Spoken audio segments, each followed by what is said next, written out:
Hey everybody, it's Leon. I have a ministry update for you.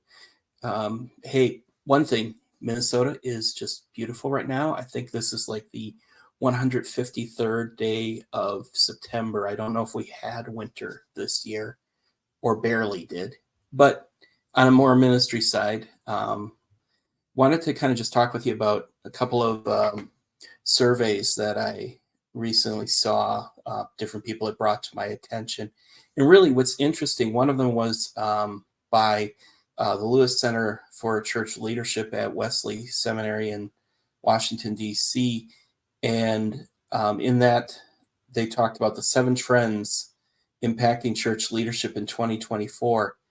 Among them was just a couple of different ones that just point to the idea of the need for microchurch and smaller expressions and more creative expressions of church. And the other one, the other article in the other survey was related to a recent Pew Research study that showed that nuns, the religious category of nuns, has surpassed Catholic and evangelical for the largest percentage of religious affiliation in America. And when I just think about stories like that, and when I read these articles, I just again keep thinking about how the work that we're doing in Communitas North America is about helping people create more organic, more creative expressions of church and faith communities that I believe are helpful in connecting with the people that these trends and these surveys are pointing to, that are saying, that are not finding their connection with Jesus in a traditional prevailing model institutional church.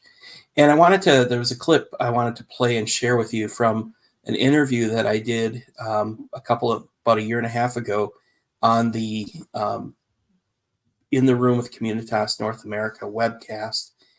And that shows us a little bit of just explaining what launching a church from a missional platform is. And it also just shows the creative energy that people have and the need for people that will empower that energy and equip them to take advantage of the creativity that they have. So here's the clip. And energizing conversations I had was a couple of years ago when our former president Dudley Callison came to New Jersey, and I just invited a bunch of folks that I had relationships with, most of which were substantially younger than me. And we just went and had coffee, and then we sat on the porch of someone's house, and we just said, Dudley said, I had one question. So sit here and dream, what would a church look like that your friends would come to? And there was probably 8 people, me and Dudley and 8 other folks. And the ideas that came out of it were just remarkable.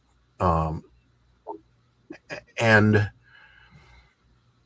that's what the kind of creative energy and sort of following God that I think we need to be a movement in the North America and also the world. How do we release that energy? How do we release those dreamers to pursue that without thinking, oh, I have to plant a church. That means I got to quit my job. I got to do sermon prep. I got to do that, and all of the accoutrements of the things that we're used to. Mm-hmm. One guy who's I've lost touch with, but was a friend of mine, is a professional musician. And he's like, I would just have a recording studio that was amazing, and we would just invite anybody and everybody, but it would be a place where we would freely talk about Christ, et cetera, et cetera. I know so many people that would do that. He said, I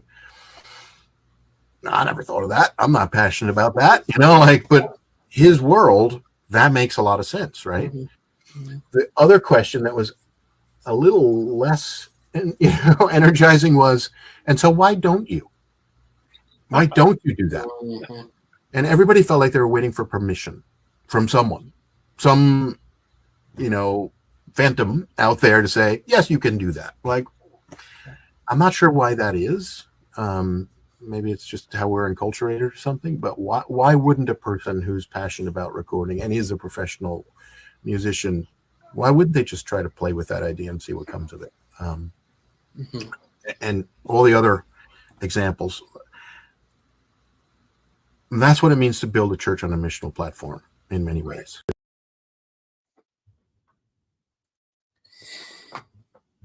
See, this is what really Communitas North America is about, is helping people take a chance at doing these creative ideas about how do you bring people together to encounter Jesus in different ways, like a recording studio, a group of musicians. Later in the interview, Mike mentioned how one time we had a connection with people that met in a dog park, and it was I can't remember. It was called Unleashed. Was the name of the faith community, and so I think that's the thing that we try to encourage in Communitas is how can you encourage this creative energy for creating new spaces where people encounter Jesus, because ultimately that's our goal, is to see how people can encounter Jesus in a way that is relevant for them and relevant for their life phase right now. So just wanted to share that with you. I'll have links to the full episode and also some of these articles in the comments and also in the email below.